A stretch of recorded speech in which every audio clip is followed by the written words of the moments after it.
बीजापुर के पत्रकार murder case में मास्टरमाइंड की गिरफ्तारी को लेकर आई है, जहां मुख्य आरोपी सुरेश चंद्राकर हैदराबाद से गिरफ्तार हुआ है और एसआईटी ने देर रात हैदराबाद से ही गिरफ्तारी की है। इसमें इंपॉर्टेंट यह है कि 200 सीसीटीवी और 300 नंबर खंगालने के बाद यह गिरफ्तारी संभव हो पाई है। पहले 3 आरोपी गिरफ्तार हो चुके हैं।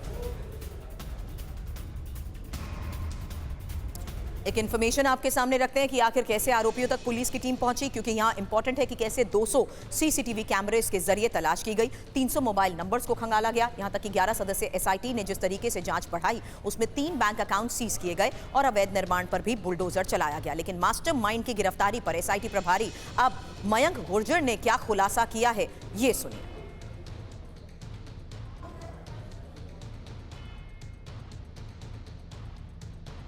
एसआईटी टीम के द्वारा पत्रकार साथी मुकेश चंद्राकर के हत्या की घटना में शामिल फरार आरोपी सुरेश चंद्राकर की देर रात हैदराबाद में हिरासत में लिया गया। साथ ही साथ इस प्रकरण में अब तक सुरेश चंद्राकर के अलावा 3 आरोपियों की गिरफ्तारी पहले ही की जा चुकी है, जिसमें रितेश चंद्राकर, दिनेश चंद्राकर एवं महेंद्र रामटेके शामिल हैं।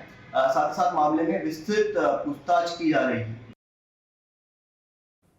अब शिकंजे में जिस तरीके से ये मास्टरमाइंड आ चुका है, जांच में किस तरीके से बड़े खुलासे हुए हैं। शुभम हमारे सहयोगी हमारे साथ हैं जो पूरे मामले की इन्वेस्टिगेशन पर भी नजर बनाए रहे। लेकिन शुभम, अब सवाल यही है कि आखिर इस हत्याकांड में किसका क्या रोल था?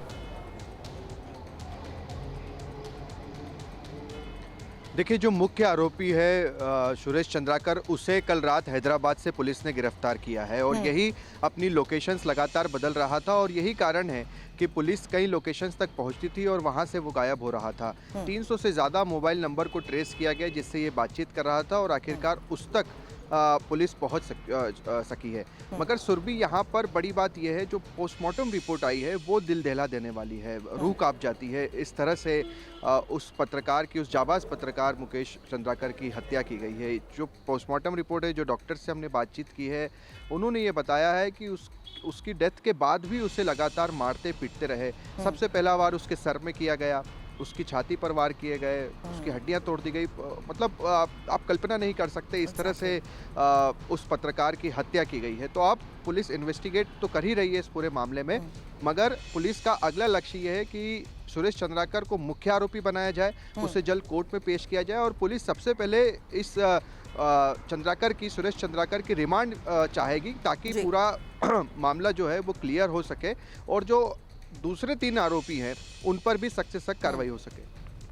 ठीक है शुभम, मैंने आपसे इसलिए पहले इस बारे में जानकारी चाही थी क्योंकि ये जो इन्फॉर्मेशन हम रख रहे हैं उसे मैं अब और एक पॉइंट्स और फैक्ट्स के साथ समझाना चाहती हूं, क्योंकि मुकेश हत्याकांड के 5 अहम किरदारों के बारे में यहां पर समझिए, जिसमें मुकेश चंद्राकर जो कि पत्रकार जिनकी हत्या हुई, साथ ही सुरेश चंद्राकर जो कि मास्टरमाइंड है, ठेकेदार, हैदराबाद से गिरफ्तारी के बारे में ही हमारे सहयोगी शुभम हमें बता रहे थे। साथ ही रितेश चंद्राकर, सुरेश का भाई जिसने हत्या की, जिसकी दिल्ली से गिरफ्तारी हुई, और दिनेश चंद्राकर जो कि सेप्टिक टैंक को कंक्रीट से जिसने ढका, इसकी गिरफ्तारी बीजापुर से हुई। महेंद्र रामटेके, रितेश के साथ उसने हत्या की और बीजापुर से ही इसकी भी गिरफ्तारी हुई है। तो 4 गिरफ्तारियां जिस तरीके से इस पूरे मामले में हो चुकी हैं। अब जो चौंकाने वाले खुलासे हुए हैं, क्योंकि मुकेश चंद्राकर की पोस्टमार्टम से डराने वाले खुलासे हुए हैं, उसके बारे में खबर जानिए। हत्यारों ने बेरहमी से मुकेश की हत्या की, जिस बारे में जिक्र शुभम भी कर रहे थे। डॉक्टर भी बेरहमी देखकर हैरान रह गए। 12 साल के करियर में ऐसी हत्या नहीं देखी, ये डॉक्टर्स की तरफ से कहा गया। लीवर के 4 टुकड़े किए, सिर में 15 फ्रैक्चर हुए हैं, ये पोस्टमार्टम रिपोर्ट के जरिए खुलासा हुआ है।